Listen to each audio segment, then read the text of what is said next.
अगर हम इसमें विषयों की बात करें तो भैया आपसे इतिहास पूछा जाएगा। इतिहास में आपसे कहा जाएगा कि भारतीय इतिहास पढ़ के आओ। जब आप भारतीय इतिहास पढ़ोगे तो आपको 5 अंक मिल जाएगा।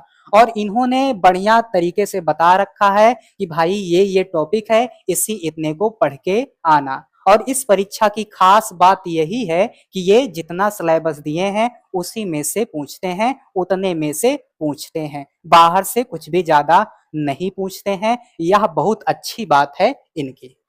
तो भैया भारतीय इतिहास में आपको सिंधु घाटी सभ्यता पढ़ना है, वैदिक सभ्यता पढ़ना है, बौद्ध धर्म में आपको गौतम बुद्ध के बारे में जानना है, जैन धर्म में आपको महावीर स्वामी के बारे में जानना है, मौर्य वंश में आपको सम्राट अशोक के बारे में पढ़ना है, गुप्त वंश में आपको समुद्रगुप्त और चंद्रगुप्त द्वितीय के बारे में पढ़ना है, हर्षवर्धन के बारे में पढ़ना है, राजपूत काल पढ़ना है, सल्तनत काल पढ़ना है, मुगल साम्राज्य पढ़ना है, मराठा साम्राज्य पढ़ना है, ब्रिटिश राज्य का अभ्युदय एवं प्रथम स्वतंत्रता संग्राम पढ़ना है, ब्रिटिश राज का सामाजिक आर्थिक प्रभाव भी आपको पढ़ना है।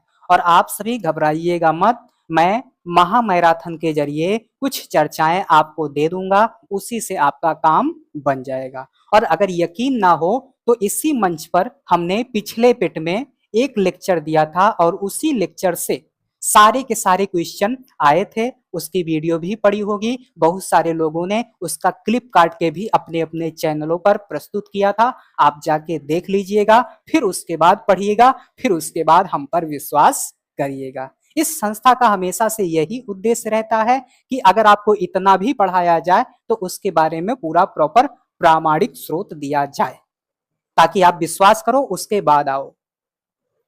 फिर बच्चा भारतीय राष्ट्रीय आंदोलन आपसे पूछा जाएगा, इसके लिए भी आपको 5 अंक मिलेंगे। और इसमें आप पढ़ोगे स्वाधीनता आंदोलन के प्रारंभिक वर्ष, स्वदेशी तथा सविनय अवज्ञा आंदोलन, जिसमें आप महात्मा गांधी को पढ़ोगे तथा अन्य नेताओं की भूमिका को समझोगे। फिर आपको क्रांतिकारी आंदोलन पढ़ना है, उग्र राष्ट्रवाद का उदय पढ़ना है, विधायी संशोधन, British east India company 1935, Bharat छोड़ो आंदोलन, आजाद हिंद फौज और नेताजी सुभाष चंद्र बोस के बारे में जानना है। फिर आपसे कहा जाएगा भूगोल पढ़ के आओ, भूगोल के लिए भी 5 अंक मिलेगा, जिसमें आपको भारत एवं विश्व का भौतिक भूगोल पढ़ना है, नदियां पढ़ना है, नदियों की घाटी पढ़ना है, भूजल संसाधन पढ़ना है, पर्वत पहाड़ हिमनद पढ़ना है, मरुस्थल शुष्क क्षेत्र और वन पढ़ना है। फिर आपको खनिज संसाधन पढ़ना है और इसे आप भारत के संदर्भ में पढ़ोगे विशेष रूप से। फिर भारत एवं विश्व का राजनैतिक भूगोल पढ़ना है, जलवायु विज्ञान पढ़ना है, मौसम विज्ञान पढ़ना है, टाइम जोन पढ़ना है और जनसांख्यिकी तथा प्रवास पढ़ना है।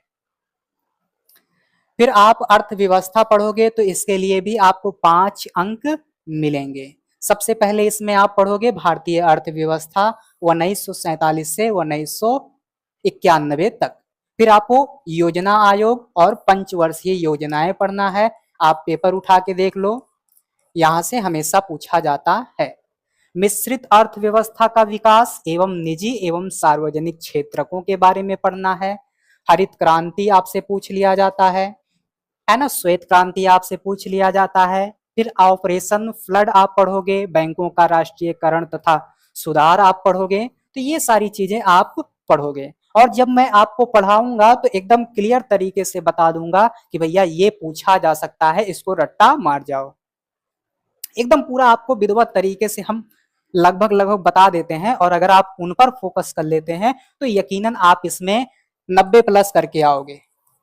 कितना करके आओगे? 90 प्लस करके आओगे। और ना विश्वास हो हमारी पुरानी वीडियो जाके देखो भैया, हम ऐसे हवा हवाई में कोई बात नहीं करते।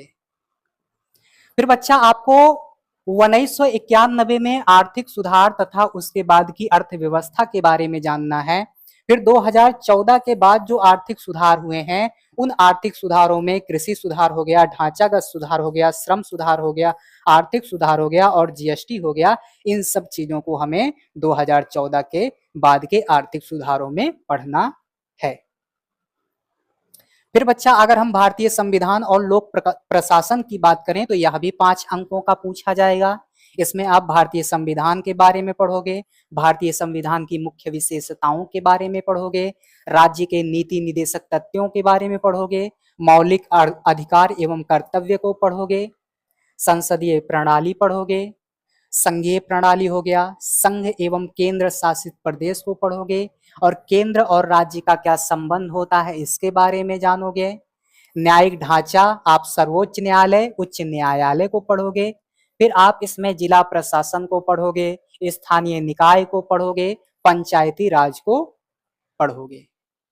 अगर हम विज्ञान की बात करें तो विज्ञान भी 5 नंबर का पूछा जाता है, जिसमें भौतिक विज्ञान, रसायन विज्ञान और जीव विज्ञान तीनों को पढ़ना है। इन तीनों में क्या पढ़ना है, कितना पढ़ना है, ये बातें मैं आपको पढ़ाते हुए बताऊंगा। फिर आपसे प्रारंभिक अंक गणित पूछी जाएगी जो कि 5 नंबरों की पूछी जाएगी। इसमें आपको पूर्ण संख्या, भिन्न तथा दशमलव, प्रतिशतता, साधारण अंक गणितीय समीकरण, वर्ग एवं वर्गमूल, घातांक एवं घात, औसत को पढ़ना है। फिर 5 नंबरों की सामान्य हिंदी पूछी जाएगी जिसमें आपको संधि, विलोम, पर्यायवाची, वाक्यांश के लिए एक शब्द, लिंग, भिन्नार्थक शब्द, मुहावरे, लोकोक्तियां, सामान्य अशुद्धियां, लेखक और रचनाओं को पढ़ना है। सामान्य अंग्रेजी भी 5 नंबरों की पूछी जाएगी। इसमें अंग्रेजी व्याकरण रहेगा और गद्यांश रहेगा जिसे आप कॉम्प्रिहेंशन कहते हो। फिर आपसे रीजनिंग पूछी जाएगी। रीजनिंग भी 5 अंकों की रहेगी। इसमें बृहद एवं लघु, क्रम एवं रैंकिंग, संबंध, समूह से भिन्न को अलग करना, कैलेंडर एवं घड़ी, कारण और प्रभाव, कोडिंग डिकोडिंग और भी तमाम चीजों को पढ़ना है।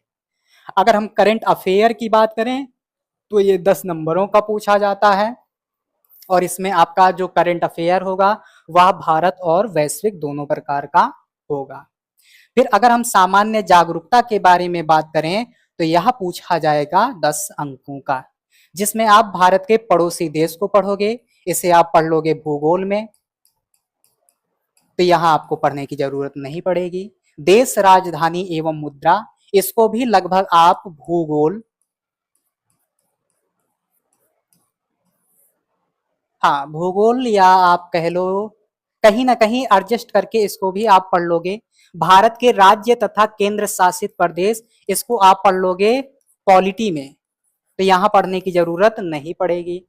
भारतीय संसद, राज्य व्यवस्था, लोकसभा और विधानसभा, विधान परिषद, ये सब चीजें आप पॉलिटी में पढ़ लोगे, तो यहाँ पढ़ने की जरूरत नहीं पड़ेगी। राष्ट्रीय एवं अंतरराष्ट्रीय दिवस, इसको आपको अलग से पढ़ना पड़ेगा। विश्व संगठन एवं उसके मुख्यालय, ये आप इकोनॉमी में भी पढ़ोगे और कहीं ना कहीं किसी ना किसी रूप में आप भूगोल वगैरह में भी इसे पढ़ लोगे, तो यहाँ हमें फालतू का टाइम बर्बाद करने की जरूरत नहीं पड़ेगी।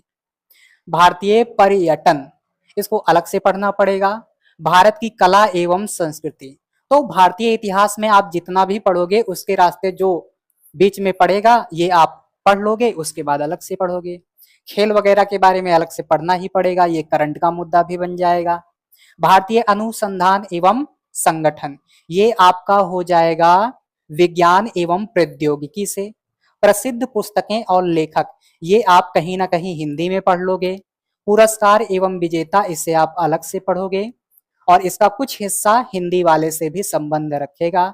जलवायु परिवर्तन और पर्यावरण आप कहीं ना कहीं भूगोल से जोड़कर पढ़ लोगे, तो इसमें बहुत ज्यादा मेहनत करने की जरूरत नहीं पड़ेगी। और अगर मैं पढ़ा रहा होऊंगा तो इन सारी चीजों को जोड़ जाड़ के, ये जो इतना बृहद सिलेबस दे रखा है और ये बहुत सारे लोग जो कोचिंग वाले हैं, ये जो बहुत सारा मटेरियल उपलब्ध करा देते हैं, इनसे तो मैं एकदम कम ही पढ़ाऊंगा और उसी से काम हो जाएगा।